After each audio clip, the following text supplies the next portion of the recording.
Karena yang hukum berlaku saat ini itu tidak memungkinkan adanya semacam pengampunan terhadap pelaku tindak pidana korupsi.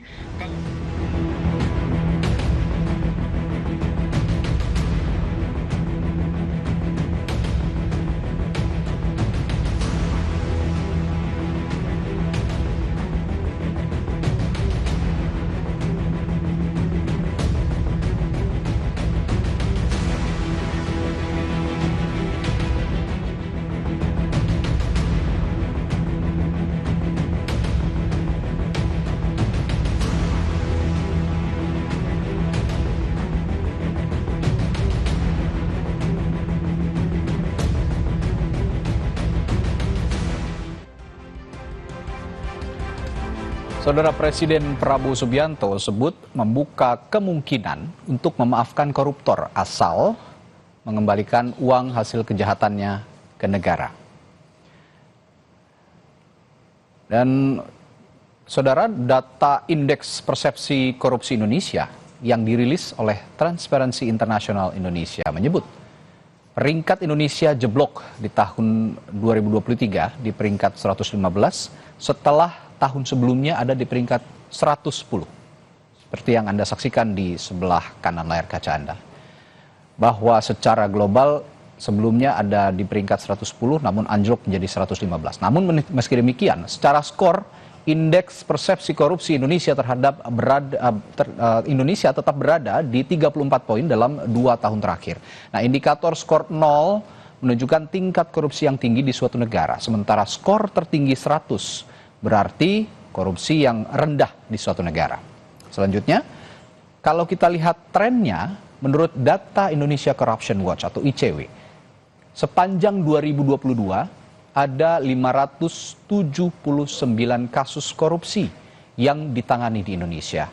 Nah, dari kasus ini ada 1.396 orang yang ditetapkan sebagai tersangka.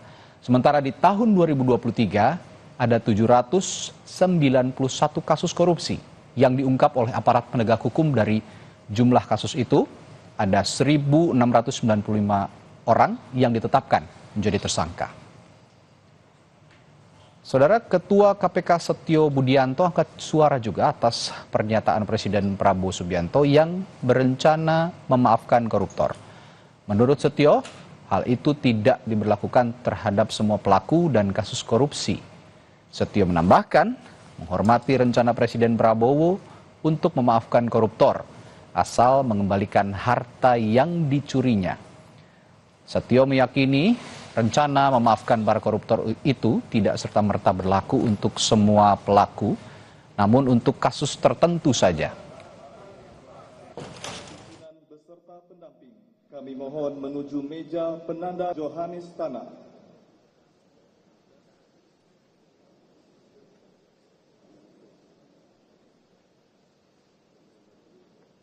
Yang harus kita pahami juga, kita lihat konteksnya. Konteksnya ini beliau kan menyampaikan itu masih secara umum, gitu. Nah, konteksnya ini nanti mungkin akan didetailkan oleh para pembantu beliau seperti apa, gitu. Karena kan selanjutannya itu ada penjelasan beliau, nanti mekanismenya akan diatur, gitu. Nah, mekanisme yang diatur itu seperti apa, saya yakin nanti akan lebih detail, dan itu saya yakin tidak akan diberlakukan untuk semua perkara, dan saya yakin juga tidak diberlakukan sama rata. Sementara itu, Menko Kumham Imipas Yusril Iza Mahendra bilang pernyataan Presiden Prabowo terkait akan memaafkan koruptor mengacu pada sumber undang-undang tertinggi, yakni Undang-Undang Dasar 1945. Yusril tegaskan dalam Undang-Undang Dasar 1945 disebutkan Presiden bisa berikan grasi, amnesti, abolisi maupun rehabilitasi terhadap tindak pidana apapun, termasuk tindak pidana korupsi.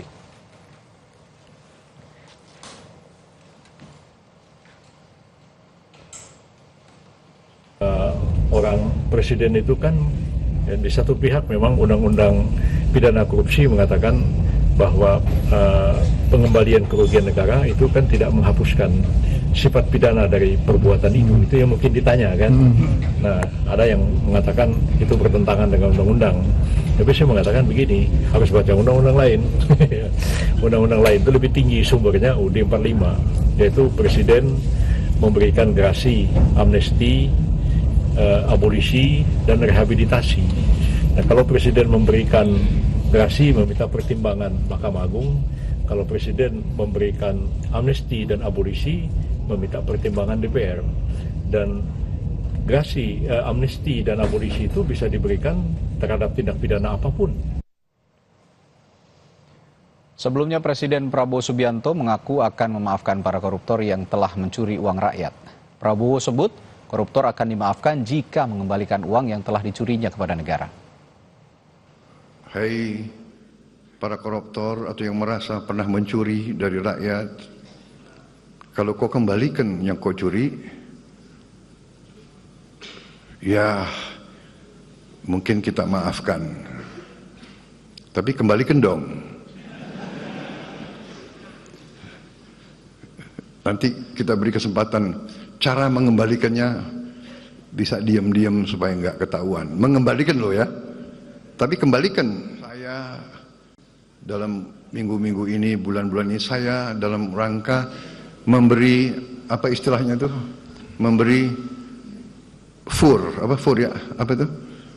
memberi kesempatan untuk tobat. Saudara, pernyataan Presiden Prabowo Subianto soal koruptor dimaafkan jika uang yang dicurinya dikembalikan mendapat sorotan banyak pihak. Lantas apa dasar hukumnya hingga seperti apa mekanismenya jika rencana itu dilaksanakan? Kita ulas lebih dalam lagi bersama anggota Komisi 3 DPR dari fraksi Partai Kebangkitan Bangsa, Hasbialah Ilyas yang sudah hadir di studio. Selamat malam, Pak. Malam. Sehat, Pak? Alhamdulillah. Lalu juga bergabung melalui sambungan virtual ada peneliti Pusat Kajian Anti Korupsi UGM, Zainur Rohman. Selamat malam, Pak Zainur. Selamat malam, Bapak-Bapak. Baik. Selamat malam, Pak Jeno. Ya, Pak Hasbialah, kalau melihat pernyataan Pak Prabowo sebenarnya ini nggak biasa kan ya, seorang presiden memaafkan perilaku korup seorang koruptor begitu dengan maksud ya kalau mau dimaafkan kembalikan semuanya. Apa yang Anda maknai dari pernyataan Pak Prabowo? Wacana Pak Prabowo seperti ini bukan yang pertama kali disampaikan oleh presiden-presiden sebelumnya. Okay. Kalau kita ingat misalnya pada tahun 2000 kalau nggak salah, Kiai Haji Abdurrahman Wahid atau Gus Dur, almarhum, beliau pernah mewacanakan hal seperti ini. Pada waktu itu selesai reformasi, korupsi, negara kita sedang giat-giatnya membersihkan KKN. Pada waktu itu wacana seperti ini disampaikan oleh Gus Dur.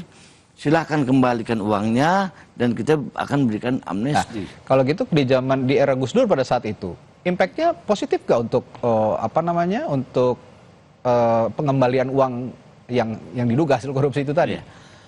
Kita belum bisa ya mengatakan pada waktu itu karena Gus Dur pada waktu itu cuma 2 tahun kepemimpinan beliau. Dan kita lihat penurunan korupsi di zaman Gus Dur itu sangat menurun. Bahkan banyak tokoh-tokoh politik juga yang masuk. Tokoh-tokoh senior politik yang masuk penjara pada waktu itu. Jadi ini wacana saja yang disampaikan, menurut saya wacana yang disampaikan oleh Presiden.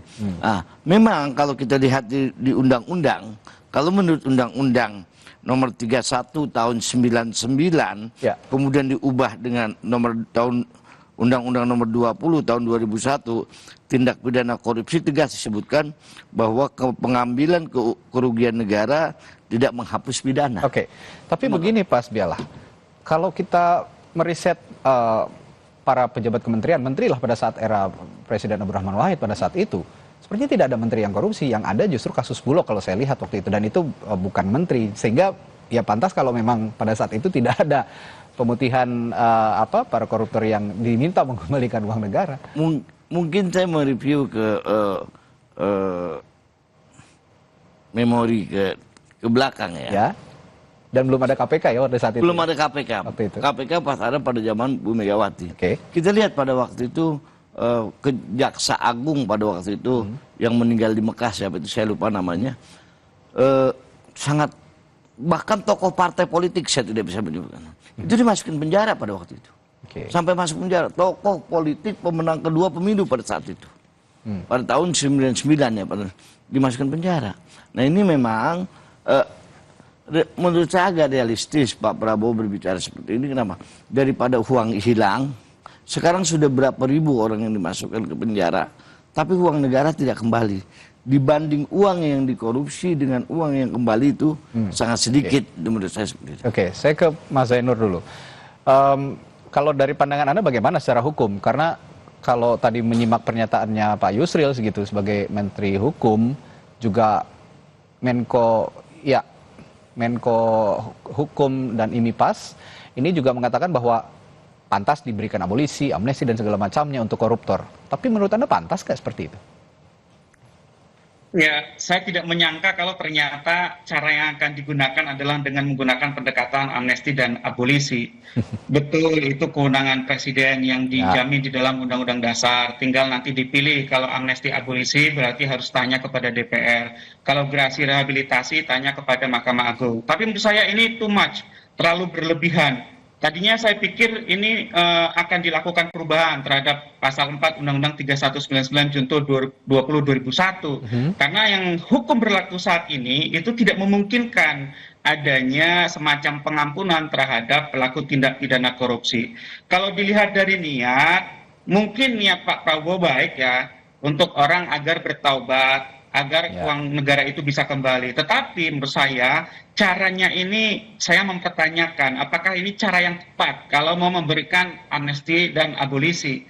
Kalau kita baca dari sisi sejarahnya, amnesti dan abolisi ini sudah ribuan tahun umurnya dari zaman Yunani. Itu biasanya digunakan, diberikan untuk mempersatukan bangsa setelah tercerai-berai. Sehingga biasanya itu diberikan kepada misalnya pemberontak, separatis, para pelaku tindak pidana yang terkait dengan kejahatan politik. Dan di Indonesia pun praktek pemberian amnesti dan abolisi boleh dicek di dalam sejarah. Itu banyak diberikan misalnya kepada mereka yang dulu tergabung di Gerakan Aceh Merdeka, kemudian dalam konteks Timur Timur, ya anggota Fretilin, dan juga kasus-kasus sejenis yang itu bertujuan untuk mempersatukan bangsa daripada kita terus-menerus berkelahi, tercerai-berai. Lebih baik mereka-mereka yang berseberangan secara politik, yang angkat senjata, diminta untuk berdamai, diampuni, tidak lagi akan dipidana.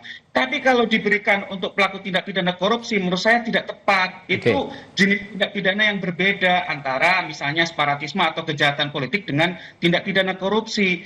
Kalau kejahatan politik jelas, pelakunya juga jelas, gitu ya. Juga akibat yang akan terjadi juga jelas. Manfaat yang akan didapatkan itu juga jelas. Tapi kalau tindak pidana korupsi, sekarang pertanyaan saya, siapa yang mau ditawari? Yang kedua, harta sejauh mana yang diminta untuk dikembalikan. Berarti kan harus dilakukan identifikasi. Dalam arti apakah tawaran itu bersifat terbuka, ditindaklanjuti dengan investigasi, kemudian untuk melakukan validasi terhadap jumlah hartanya dan seterusnya. Sehingga menurut saya ini bukan cara yang tepat menurut saya. Ada cara lain yang itu justru seharusnya lebih permanen, bisa diberikan terhadap semua tindak pidana korupsi. Yaitu melakukan kriminalisasi terhadap illicit enrichment. Caranya bagaimana? Ubah undang-undang tindak pidana korupsi. Kalau illicit enrichment itu bisa dikriminalisasi, juga nanti tidak hanya di undang-undang tipikor ya, ada di dalam dua undang-undang. Satu undang-undang tipikor, yang satunya undang-undang perampasan aset. Kalau itu bisa disahkan, aset recovery akan sangat mudah. Jadi alih-alih memberikan pemaafan seperti ini, ya lebih baik fokus ke perampasan aset kalau memang niatnya untuk mengembalikan uang negara, begitu, Bung Zainur kira-kira? Betul sekali. Nah, sejauh ini Anda melihatnya, Pak Hasbiala, untuk undang-undang perampasan aset sendiri, pembahasannya sudah sampai mana di DPR? Memang sudah diajukan, karena kebetulan sekarang ini kita lagi reses, mungkin setelah Januari mungkin akan dibahas tentang. Tapi masuk dalam prolegnas itu? Belum masuk tahun belum masuk. Nah, kalau tidak masuk dalam prolegnas, tapi sudah bahkan kemarin itu yang diajukan sudah banyak, diantaranya beberapa undang-undang, diantaranya undang-undang DKJ, dan memang setelah ini mungkin kelihatannya setelah ini.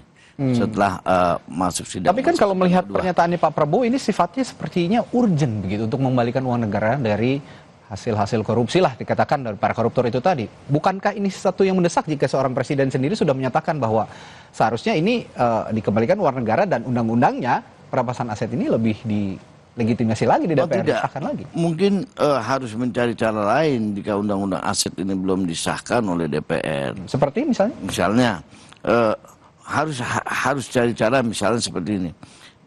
Diberi tadi apa yang disampaikan oleh Pak Yusril misalnya, harus diberikan amnesti, harus mungkin cara pandang berbeda antara Pak Yusril dan profesor kita ini.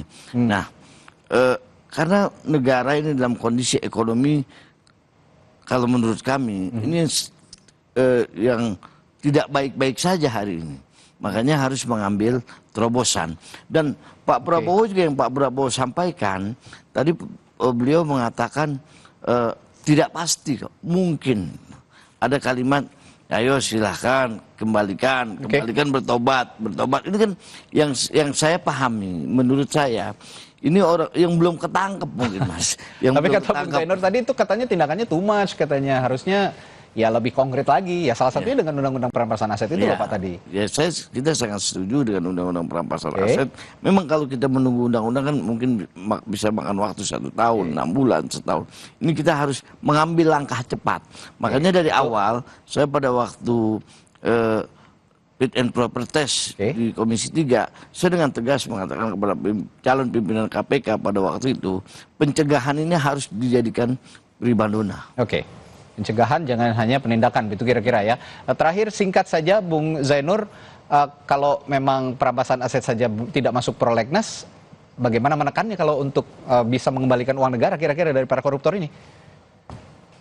Ya, menurut saya ada 2 rancangan undang-undang ya untuk mengkriminalisasi illicit enrichment. Rancangan undang-undang perampasan aset betul, tetapi itu kan non-conviction based asset forfeiture. Yang kedua adalah revisi undang-undang tipikor. Dua-duanya itu perlu dilakukan. Nah, kalau tadi pertanyaannya itu terlalu lama, maka bisa dioptimalkan dengan pendekatan undang-undang tidak pidana pencucian uang. Jadi polisi, jaksa, KPK ketika menangani perkara korupsi gunakan selalu pasangkan dengan undang-undang TPPU. Itu follow the money. Juga punya banyak kelebihan, fitur-fitur yang memudahkan aparat penegak hukum untuk set recovery. Yang memang mungkin tidak akan sehebat illicit enrichment ketika dikriminalisasi di Undang-Undang Tipikor dan Undang-Undang Perampasan Aset. Tetapi setidak-tidaknya dengan apa yang diatur dalam Undang-Undang Tidak Pidana Pencucian Uang, saya percaya itu bisa juga digunakan untuk mengoptimalkan aset recovery. Tetapi sekali lagi, kami paham betul maksud Presiden Prabowo. Ini sekarang bola ada di tangan para pembantu beliau. Nah, saya mohon para pembantu beliau juga satu pikiran. Kadang-kadang saya baca ada pernyataan berbeda-beda antara Pak Menko dan Pak Menkum. Tidak padu gitu ya. Misalnya kemarin soal KPK gitu ya. Jadi kita dukung kok kalau upaya Presiden untuk berantas korupsi. Tapi caranya jangan juga memberi insentif kepada pelaku tindak pidana korupsi ini. Seakan-akan kemudian bisa dimaafkan. Presiden punya komitmen tinggi untuk membalikan uang negara yang dirampas lah dalam tanda kutip ya oleh para koruptor. Tapi ya sayangnya undang-undang perampasan aset belum masuk prolegnas. Tapi ada kanal-kanal lain yang akan dilakukan, termasuk revisi undang-undang tipikor yang juga akan dibahas di Komisi 3 DPR. Bukan begitu ya Pak Hasbilah? Baik, terima kasih anggota Komisi 3 DPR dari fraksi PKB, Hasbilah Ilyas, dan juga dari peneliti Pukat UGM, Pak Zainur Rahman telah berbagi perspektifnya malam hari ini. Terima kasih, sehat selalu Bapak-Bapak.